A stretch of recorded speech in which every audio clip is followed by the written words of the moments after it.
Airbus, the competitor of Boeing, also short, as Airbus is hoping to receive or to get more factory orders of Boeing, but on the same time they are opposing the tariff announcements, especially for the Air Force and aircrafts announced by Trump administration.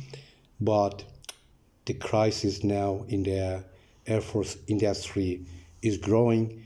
Therefore, currently at 161.92, we are short the market. Possibly the market can go a little bit higher, where we sell much more.